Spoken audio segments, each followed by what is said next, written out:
Good morning, everybody. Welcome to day 16 of 31 days for the month of January. I'm going to go live every single day. Hope you guys are doing great. They canceled school here in Houston because of the cold temperature. There's no real precipitation. The roads are not icy, yet they closed down because Texans don't know how to drive in the cold. So we are closed down. The schools were closed yesterday for Martin Luther King. So Mason already had a 4-day weekend, 3-day weekend, and now they closed it for the extreme weather, which is just cold. And so she has a 4-day weekend. How the heck are y'all? I made carnitas last night, my second time ever making them, and they were delicious. Good morning, Pat Jones. Christina Whitaker, welcome back in. Gina G, watching on YouTube there. We're going to rock and roll, everybody. Welcome to the replay. If you're watching this on the replay, you can fast forward to about the 5-minute mark. That's when I'll get started. You need, here are some comments. Sonia, Rose, Kenya, Bowlegs, Kayla G, Lori Calais. What's up, Lori Calais? How you been? Looking good there. Thelma, Risha. Man, all these names are starting to look familiar. Mara, where you been? It is cold. How have you survived? I'm not average. You got to give StreamYard permission, and your name will pop up. Facebook user. Maui. Glasgow. Wow, nice. It's got to be colder in Glasgow. So, how did you survive the extreme weather? Is it still hitting you through round 2? You got snow? We got nothing. We had a few flurries yesterday for a few minutes, and then everything melted, obviously. And then it got down to 19 degrees last night. I actually shut off the water to the house. I drained the pipes. You drain the pipes just once you shut off the water, just like, fill up turn on a faucet, let it all come out. So everything looks to be good. I don't know how it will go. We got it down to 19 degrees, which is very cold for Houston. That's very rare. And then it's 20 degrees right now, sunshine, 20 degrees. And it's not supposed to get up to 32 until like noon. So doing good. Getting married. Wow. Congratulations. Mary on the wild side. Good morning, Paul. Thank you for watching, Barb. All right. Juan, good morning. Still snowing, huh? Poconos. Wow. Carrie Taylor, welcome back in. We usually have 100 people watching. We had 120 yesterday. Martin Luther King. We have another 2 minutes before I get started. We got about 50 people in. Let's get more people in here. Anita, please hit the share button. Tag some people. Like and subscribe. The usual drill. Believe it or not, we are halfway through the new year, this first month. We are halfway through. So, Kansas City, man, I tell you what, that was quite the game the other night.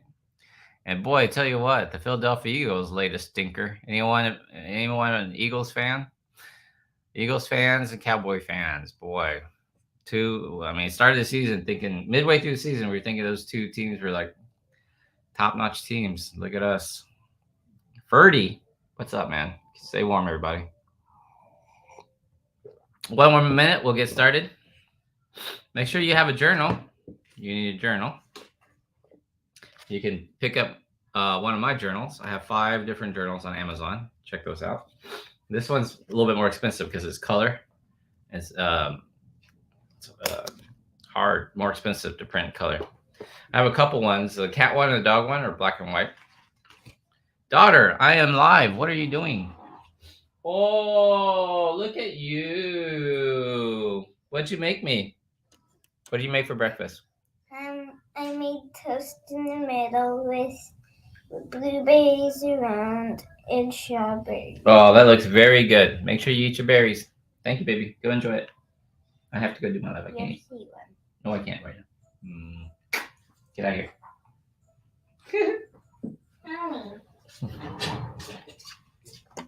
So that's Mason For those of you who've been following me a long time, that's Mason, not Kizzy. Kizzy is 17. Kizzy's Rule from my book, Ultimate Gastric Sleeve. So that's Mason. That's mine and Erica's. She's 7.5. And good morning, Rosemary. Good morning, CCN. She is really thoughtful. And, it's so funny that time flies like that, Oh, 5 minutes. Let's get started. Good morning, everybody. Welcome to day 16 of our 31-day challenge, trying to get your January started right. So you've decided to not be average, because average means being overweight, broke, unhappy, dissatisfied with work, disengaged. And we're going to talk about how you can change your bad habits today. We've been talking a lot about paradigms, your subconscious mind, why you do the habits you do, why weight loss needs to be a side effect of all of how you live your life. It should not be a goal in its end. And how you have to get clear on what you really want. Average people, remember, don't know what they really want, don't really set goals, don't know what they're doing, right? And so because you've declared you're not going to be average, you got to do what they don't want to do, which is, for example, spending 30 seconds a day to write in your journal.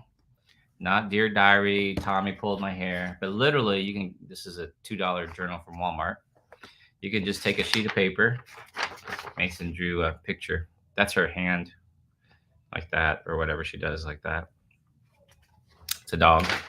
And you can just scribble on the back. In 30 seconds, you write, I am grateful and thankful for blank. And you write the future. So let's say you have $1,000 in the bank account and you wish you had $10,000. And you write, I'm grateful and thankful for $10,000 in my bank account. Not more money. You want to write exactly what you want. Okay. And the more specific, the better. So if you said, I'm grateful and thankful for $9,997.56 in my bank account. And you want it in your bank account. You don't want it under the mattress. You don't want it in stocks. You don't want it in gift certificates, gift cards. You want it in your bank. Let's say you've been playing with the same 20 pounds of weight regain and you're 220 pounds. You want to write, I'm grateful and thankful to weigh, not that I will weigh, that I weigh 185 pounds. You want to write it, the future, like the present tense. And that'll take you 30 seconds. And the more that you write, and you get this muscle memory, it will wire it into your brain, and you're more likely to stay in charge. So you got to keep this very clear image of your goal. You can do that by writing little things, little note cards. I earn $100,000 a month. I have a strong, flexible body, which reminds me, why am I doing this challenge? It's because last month, middle of December, I was in the hospital. My first time being a patient as a GI bleed. For 3 days, I'd been having bloody bowel movements, and I almost collapsed at home. Eventually took myself into the hospital. By that point, I had pretty much stopped bleeding. I still actually have bowel movements. And my hemoglobin dropped down to 7.2. I had lost half my blood volume pretty much. Needed 2 units of blood. Got a CAT scan to see if I was actively bleeding. While I was sitting there waiting for the CAT scan, I was like, oh, dear God, don't let it be a cancer. Because my dad, at the age of 65, died of colon cancer. He went from strong as a horse, and then 9 months later, he was dead. And so y'all saw my 7.5-year-old Mason. Eric and I have a 9-month-old. 9 months old named Milani. We call her Millie for short. And I was sitting there waiting for the CAT scan thinking, what if it's cancer? And what if, like my dad, I have, 9 months to live? And Mason will be 8 and Milani will be a year old and not have a dad. So you start thinking about stuff like that. Good news, CAT scan was negative for tumor. I got admitted to the hospital, given a couple units of blood, and then they prepped me for colonoscopy, which again was negative. It was diverticular bleed. So when you go through an experience like that, you kind of reframe your whole life and what you're thinking. So, one more. So I need to have a strong, flexible body. See, I don't I don't say I weigh a certain number of weight. Dr. V, is because you've never been overweight. I've never been strong either. I'm going to tell y'all right now. What if instead of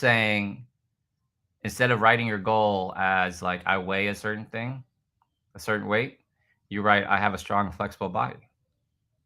Because I'll tell you, as you get older, you don't use your muscles like you did when you were a kid. You don't run around. You don't play sports. You don't, do stuff. So your muscle, you don't use it, you lose it, right? You know that saying. So you start to lose your muscle mass, and it gets replaced with fat mass, and your body shape changes. I weigh 135 for 10 years, 12 years, but my body's not the same. I look at my noodle arms. I'm like, dude, I used to have biceps.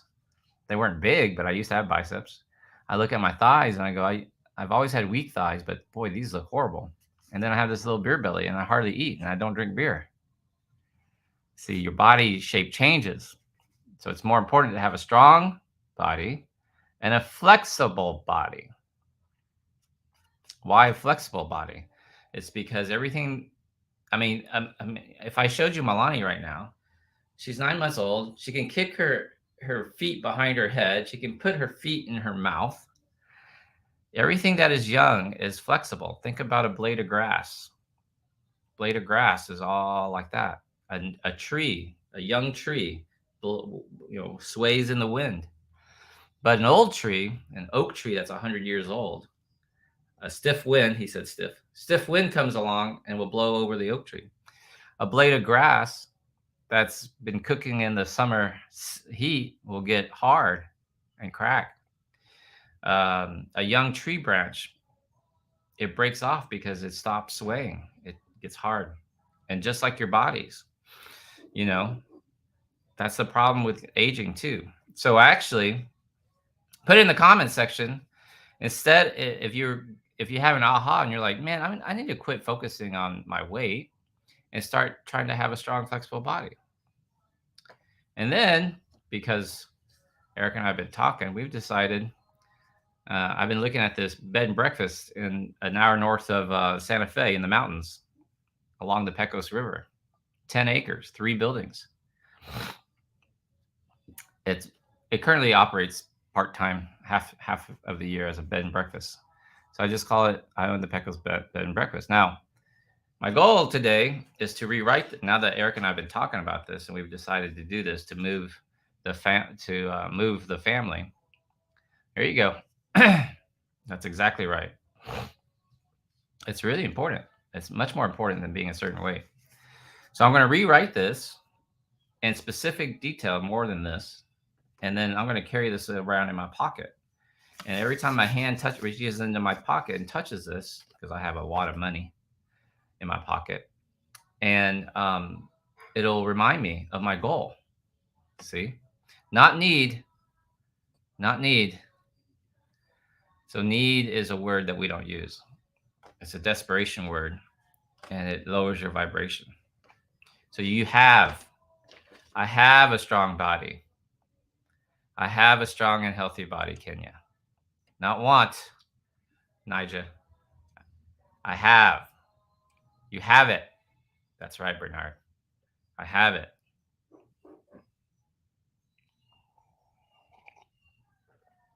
Okay? And this is what it means to not be average. You have to do these things that average people are not willing to do. Like taking 30 seconds to write, I'm grateful and thankful for.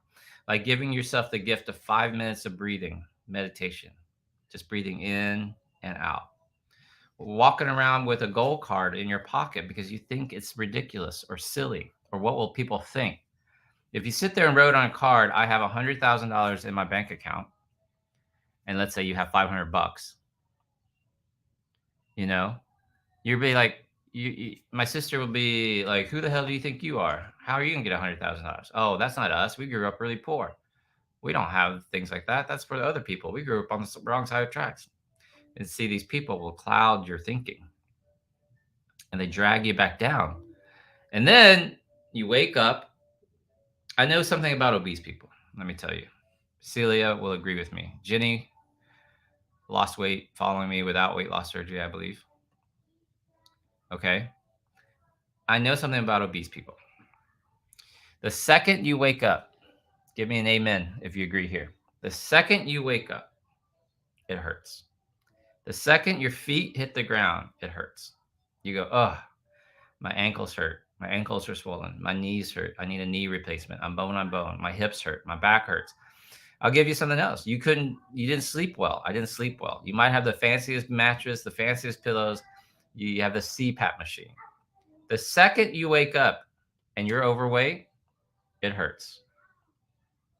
You're suffering from the day one. You're suffering.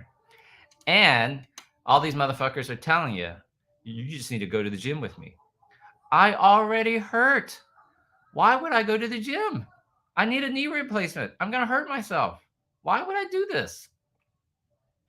Because you fall for this belief. My brother, Ricky Bailey. What's up, brother? Ricky Bailey and I went to, did we go to elementary school together? Did you go to Pinewood Park? I know we were in middle school together and then high school. You see what I'm saying? You always hurt and you don't feel good about yourself. You don't feel good about how you look. So why would you go to a gym where there's a bunch of men staring at you?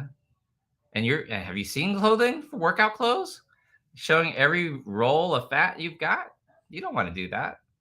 So you fall into the habit. You fall into this habit of you wake up, right? Your feet are swollen. It hurts. You get, you look in the mirror from here up. You don't look from here down. You look from here up. You make your face all pretty, your hair all pretty. You get dressed. You go to work. You get out of bed to go sit in a car, to drive to work, to sit at a desk, to get back in your car, to drive home, to sit down on the couch, and you go, whoa.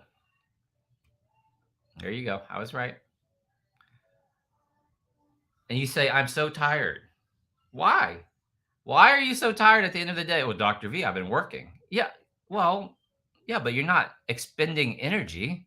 You're not burning calories, right? You're not doing anything that actually burns calories. Well, sitting burns calories. Yeah, but not enough for you to justify endless pasta bowl or junk food or that bonbon. Why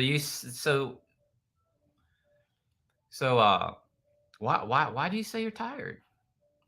Chances are, write this down. Chances are because you heard someone else say it. You heard your mom say it. You heard your dad say it. When he used to come home from the office and sit down and he'd say, I'm tired. So then you sit on the couch, you let the girls out. You know what I'm talking about? The girls. Yeah. Pop out the girls. And you turn on the boob tube. And why do they call it the boob tube? Because now you're not thinking. I got to escape, Dr. V. I have to unwind. Escape from what? This is your life. How about this? How about you create a life like Ricky Bailey's life, that you don't need to escape from? That you're doing what you love. He's a tattoo artist, badass tattoo artist. He works on like classic cars and stuff. How about you create a life, you do what the fuck you want, what you really, really want? Oh, well, that's not possible for me. This is your stinking thinking. These are the bad habits we're talking about. Goal number, next one. Tip number next. Someone write these down so I can. All right. And I'll write. I have a goal for you. Write this down as a goal. I usually write it in all caps so that it shows up. How about you give up your misery? I'll write another one. I'll write it another way.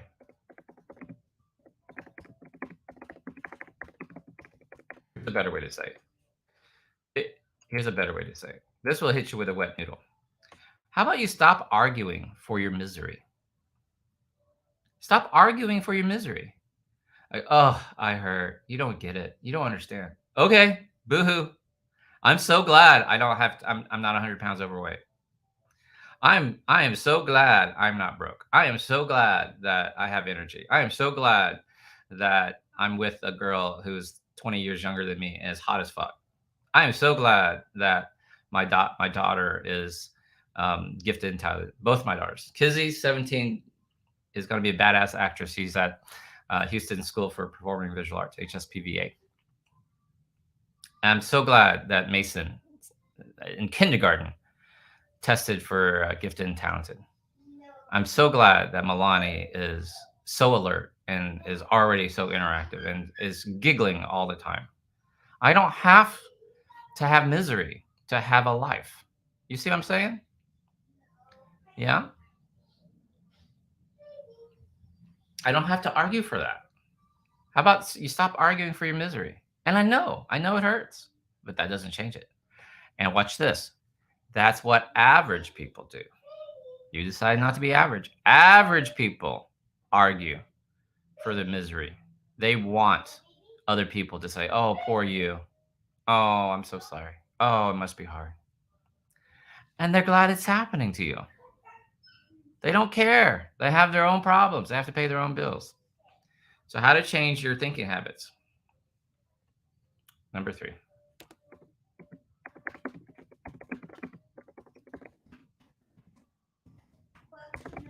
Okay, this gets a little weird. So hang with me here a second. You have 3 planes of existence, not an aeroplane, but like planes of existence: spiritual, mind, and physical. Spiritual. Let me write those down. Mason, stop. Spiritual, mind, and physical. You are thinking on 3 planes. You think at a spiritual level, you think of a mind level, and you think of it at a physical level. I will tell you, average people think pretty much on the physical level. This is why we have a drug issue. We have an alcohol issue. We have a junk food issue, right? Because everybody wants this physical plane to be satisfied. This is why we eat too much. This is why people cheat on their spouses. This is why we have horrible STDs. This is why we have sororities and fraternities. Because people think on the physical plane. Now watch this. All 3 of these planes have to be in alignment in order for you to have a spectacular life. That's called integrity. You have a spiritual plane, okay? I'm getting too hot. Getting too hot. Oh. You are a spiritual creature. Hey guys, can y'all keep it down? Just give me a few more minutes. Mason, I'm talking to you. Can you keep it down? It's hard work here, I'm telling you. So, you have to have all 3 in alignment, and that's called integrity. You are a spiritual creature. You've been given the gift of a mind, unlike animals that have just instincts. Okay? You have a mind, and then you have a physical body. You're a spiritual creature living this physical existence, okay? And those thought planes have to be in alignment. Otherwise, you suffer. Otherwise, you're out of integrity. Well, Dr. V, doesn't everybody live like that? No. No, most people don't. I'll give you an example. Now, I'm not picking on anybody, but you know them. Let's say they go to church every Sunday and they think they're spiritual. They think they're religious. And they always have a comeback or an excuse, right? Like, I'm a flawed human. I'm not expected to be perfect, etc. But let's say you believe you're made in the image of God, of your God, whatever that, you could call it nature, you could call it source energy, you can call it universe, you can call it birth. I don't care what you call it. But you think this person thinks they're created in the image of God and they're holy and they're spiritual. Yet, and they're married and they have kids. And yet he looks at the office secretary. He's having bad thoughts about, you know, Barbara down in accounting. Now, because he's a, happily married man, he's not going to do anything. He's not going to have an affair. That's a different person. But maybe he'll go out on the physical plane and cheat at golf. Maybe he'll cheat on his taxes. Maybe he has a gambling issue. You see what I'm saying? So he claims to be a spiritual person. He has misaligned thoughts about his marriage and fidelity.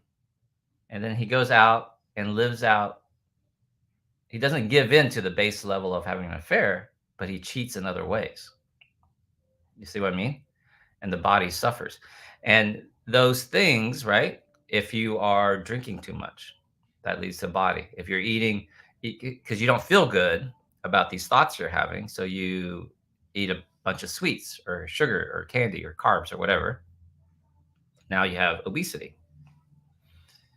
You're misaligned. So what if your obesity is not, I mean, it's choices, right? But what if it's a misalignment of these deeper processes that you're unaware of? Oh, Dr. V, I know I was abused as a little kid. I know my first marriage was abusive. I know. And that's why I eat my emotions. Remember, you are not aware of the paradigms. The paradigms that control your life, that make you do the behaviors you do, are in your subconscious mind, which means you don't know them. So if you don't know them,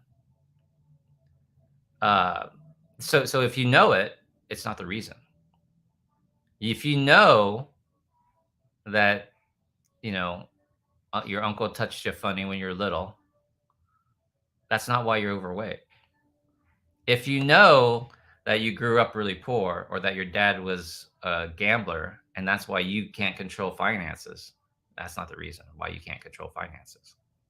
Because the paradigms are in your subconscious. You're not aware of them. All right. So average people live on that physical plane. They want to satisfy this body, like their needs and their wants and their desires. And they do it like emotionally, on a whim. They'll get an idea in their head. I want to buy this. I want to eat this. I'm hungry. And they'll listen to me. They argue for their misery. I deserve it. I've been so good. I've been on a diet for a day, a week. I've had a hard day at work. This person was mean to me. This marriage was abusive. Can you believe they did that to me at work? Can you believe my boss made fun of me in front of everybody? Nom, nom, nom, nom, nom. Or drink, whatever it is, right? Or spin. So one person says, I'm a spiritual holy person. He's married. And then actually has an affair and is guilt-ridden or just does things to get discovered. And then the whole family unit blows up. And then here comes the divorce. And here comes the drama on Facebook. Comment if you know people like that. Because it's everybody. It's everybody around you. Now, listen, I'm not perfect. I'm better than I was, though. There was a time in my life when I was that person. Now, I have eyes for nobody but Erica. I'm not here to impress anybody. I'm here to leave a legacy for my daughters. That's this challenge. I was in the hospital a month ago. White as a sheet. Needed 2 units of blood. Weak. Worried I had colon cancer. Diverticular bleed. Worried I was going to leave Erica with 2 young kids. Worried that, my kids were going to grow up without a dad. So I'm not particularly religious. I don't belong to any unit. You know, Erica's Catholic, but I grew up Baptist, Southern Baptist. And if you grew up Southern Baptist, you're not supposed to drink and you're not supposed to dance. I love to do both. So I can't be a Southern Baptist, right? I love Buddhism, but I'm not a Buddhist. I love to meditate. I believe in source energy. I don't know what happens after I die. Some people will sit there, oh, I know. Oh, what happens? Oh, I'll go to heaven. Well, like, where's heaven? Like, how do you know? And I said, they'll know. I said, I know. I had this argument with this. I had this discussion one night with this lady who was brought in by the hospital system to implement our new electronic medical records that we were switching to. And a group of us went to dinner, and she pulls up in this motorcycle. It's pretty crazy, like a fast motorcycle. And I was like, wow, you changed out of your clothes. She went from a business suit to like leather pants, leather jacket. And she pulls up to the restaurant with her motorcycle helmet on. And turns out she's like really religious. I didn't realize she was religious. We're having some drinks, talking about the day, how's the implementation going, that sort of stuff. And it turns out she's really religious. I was like, wow, really? And like, yeah. And I said, we started talking about it. I said, well, I don't really know. She goes, well, I know. I said, how do you know? She goes, oh, I just know. And then she uses this example. She says, it's like the wind. I don't see the wind, but I feel the wind. I feel my God. I'm like, good for you. Happy for you. I said, but we understand the wind. Like, we know it's oxygen, it's atmosphere currents. Like, it's heating and warming of the oceans, and like, we know how wind works. She's like, no, it's like the wind. And she takes the analogy further, right? She says, and I can see the wind's effects. I can see it blowing in the trees or causing the leaves to rustle or whatever. So I see the effects that God has on life. And I'm like, okay, I do too. I mean, supposedly, one side bombed another side recently in the name of their God. Like, that's an effect. I didn't say that, but this was several years ago. Sadhguru, who's my favorite guru, says the problem is we're not willing to admit we really don't know what happens after we die. And I was like, dude, that's it. I'm willing to admit. He says, you can believe you're going to go to heaven. You can believe that whatever you want to believe. Some people believe that they're going to get a whole new planet that they get to populate. It's okay. I'm telling you, I don't really care. Problem is, you don't know. You don't really know. And then you get into the argument about near-death experiences and people come back, see the light, that sort of stuff. I don't know. Like, okay, that's a cool story. I don't know. I just really don't know. And God, Sadhguru then says, what if this is really heaven? Well, what if this is it? What if this is heaven? I mean, Jesus said the kingdom of heaven is inside of you, right? Like, heaven's not up there. Why do you think that there is a up there, that God is some old white man with a beard? Why does Jesus have brown hair and blue eyes when he's clearly much darker than that? Not to make this religious. My point is, people are misaligned. So if you are spiritual, if you really do believe that you're made in the image of your God, here's my point. Is your God obese? Why are you obese? If God is all powerful and made everything in the universe, why did he make you broke?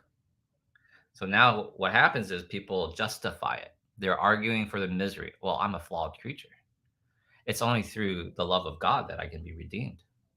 How do you know that? Well, maybe like, why? Well, that's what I was told. That's what the Bible says. Well, then you have to believe in a Bible, first of all, that has been edited and translated. Not even, anyway, that's a different conversation. So, so you have this set of beliefs, and it's fine if you believe it. Like, okay, good.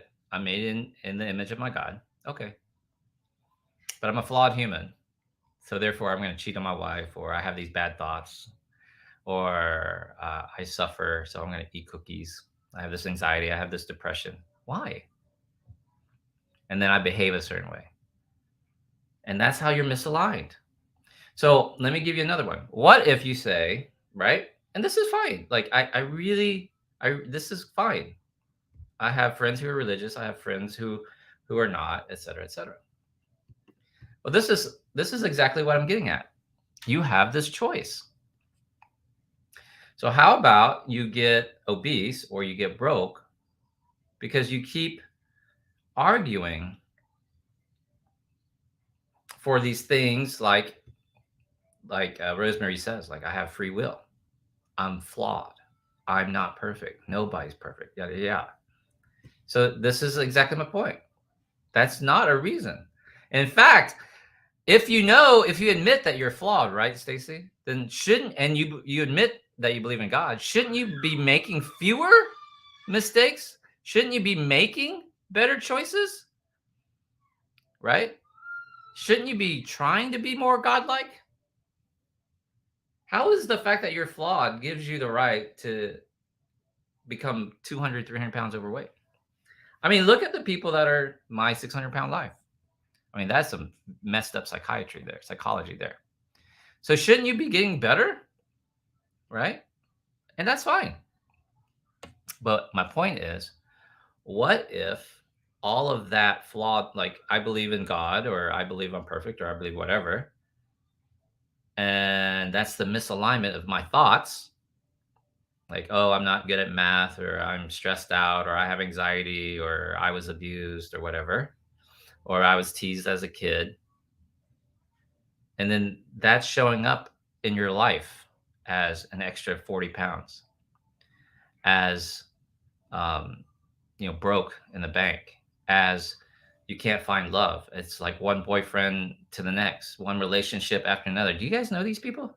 How are these people that are like these celebrities and stuff? How are they announcing their divorce and they're already with somebody like a month later? Do you have friends on Facebook that are like, oh, I just left my husband and I already found me a new man? Why? You think that's going to be any better? So what if you did this? What if you did this instead? Like what if, what if I want to have a peaceful life? Well, then, right? So we're going to back it up. So now you have to go, what are the thoughts? Because we talked about this yesterday. Your thoughts and emotions and feelings are nothing but thoughts making their way through your body. You have to admit at some point, my thoughts are wrong. My thoughts are misaligned. My thoughts are not with my spiritual identity. My thoughts are toxic. My thoughts are harmful. My thoughts are more than just negative against myself. My thoughts undermine my goal, go against what it is I want to have or believe. Like, I sit there and say I want to be peaceful or be happy, and yet I'm engaged in all this drama. You see what I'm saying? So everyone sets goals for results. This was a few days ago. I said, don't set goals for results. What's the point of setting goals? It's for growth. You want to set goals that will make you grow. They'll make you stretch and become. You don't want to set goals that you already know how to do. You guys have all lost weight before. So to sit there and say, I want to lose another 20 pounds, that's my goal for 2024. That's not a goal at all. Because you already know how to do it. You already know how to lose weight. You know how to gain weight. But maybe you don't know a strong, flexible body. Well, I've never had a strong, flexible body. I mean, neither have I. Now that's a goal. I've never run a bed and breakfast. That's a goal. I've never lived up in the mountains. That's a goal. But why even live in the mountains? Why even live in the city? Why not move across country? Why even stay in the country? Why not move to Portugal? Why not move to Costa Rica? Do the fuck what you want. Because either way, you're going to take it with you, right? Like you're going to take these beliefs, the stinking thinking, the spirituality with you. So it doesn't really matter where you are. And for those of you who go, must be nice, Dr. V, they just printed $6 trillion. The red people printed 3 trillion around the pandemic. The blue people printed another 3 trillion here the last 3 years. They've printed $6 trillion. They've printed more money in the last 5 years than the entire history of the United States combined. Did y'all know that? That's why your groceries have doubled. It's not fucking 5% or 6% inflation. I mean, why do people believe that the inflation rate's 5 or 6% when your grocery bills have doubled? Comment if your grocery bills have literally like if you used to spend, when I was a little kid, $100 was a lot of money, and $100 of groceries would buy like a huge shopping cart full of stuff for the whole week. Now $100 might buy me one meal. 5% inflation rate would mean that last year you spent $100 on groceries at a trip. Now you spend $105. Comment if you really like your $100 is like really $200 of groceries now. That's double, y'all. That's 100%. It's not even true. So they're lying to you. They're lying to you. It's way worse than that. Okay? Exactly. I mean, oxtails used to be a tray of oxtails would be $5 because it's throwaway stuff. Now it's $20 for oxtails. Okay? So they're all lying to you. So all this money stuff is made up. So it's not even a goal to sit there and say, I want to save $10,000. That's the same as saying I want to lose 20 pounds. It's not even a thing, y'all. It's a total misalignment of who you really are, of this spiritual being. This idea that, let me ask you this question. Now lean back. Let me ask you this question. This is right. It's literally 5-6 items. When I was little, I remember this woman said, one of my friend's mom says, she has a sister. She was like, my sister's really wealthy. And she just showed up in a brand new Lexus. She paid cash for it, $35,000 for a Lexus. And I was like, what? That's a lot of money. She goes, yeah. And she paid cash. And she was like, I think that's ridiculous. I was like, sure? Dude, now you can't get into a Lexus for under $100,000. Every car is fucking $100,000. A Ford, pickup truck is $100,000. You can't get into a base model Toyota pickup truck for $50,000. A Honda Accord is $35,000. It's crazy. It's not because the value of the car has gotten so much greater. No, it's printing money. It's deflationary. It's inflationary. It's inflationary. Okay. So it's not even a goal to sit there and say, oh, I hope to get a raise. I'm arguing that it should be a $15 minimum wage. Well, if you get a $15 minimum wage, now your Starbucks coffee is going to be $10 instead of $5. Your grocery bills will be $200, $300. That's fine.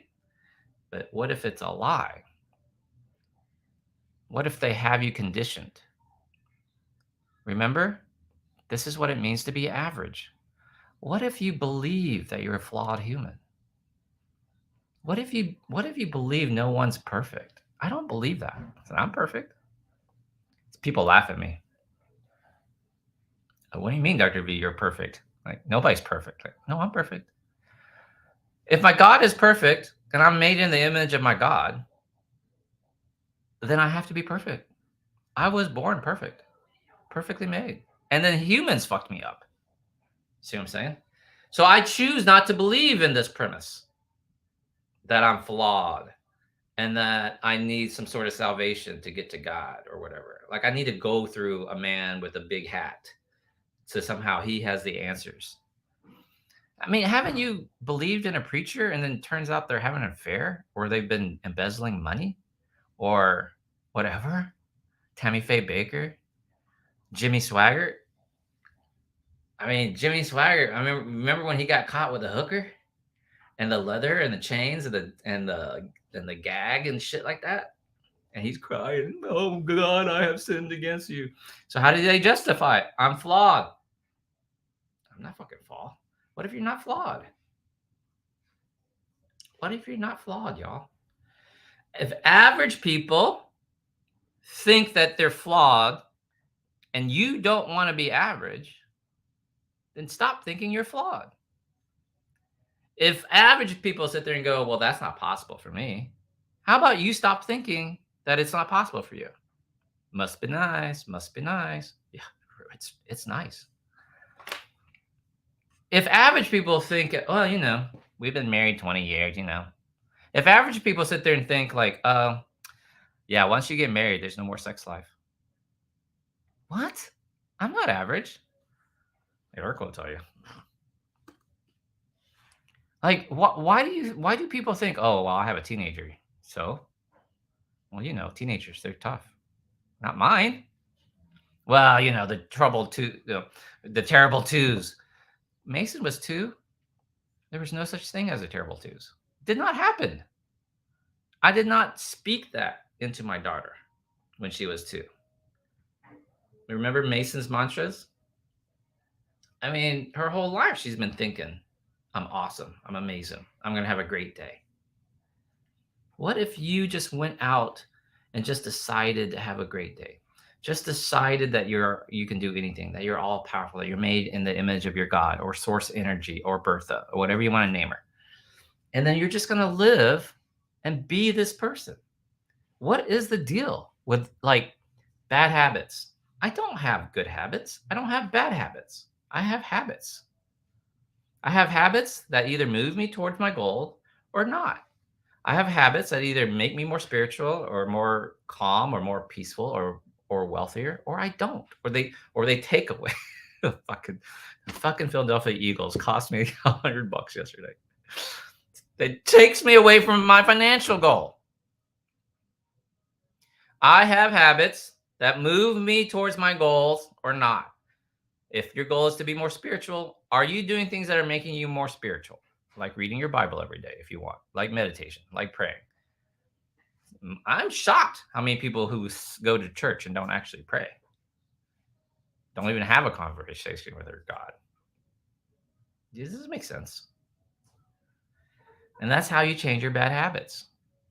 You have to get in alignment. You have to decide, this is what I believe. This is what created me. It could be evolution, doesn't matter. And this is how I'm going to think. These are the thoughts that I'm thinking. And my thoughts are either toxic against me or they're for me. And it will show up in my results, in my physical plane, in everything around me. Got it? Man, day 16 of 31. We're halfway through. If you found value in this, please hit the share button. Please hit the like and subscribe button. And I will edit these down, put them up on YouTube later so you don't have all the rambling. Love y'all very much. Have an amazing day. I'll see you tomorrow.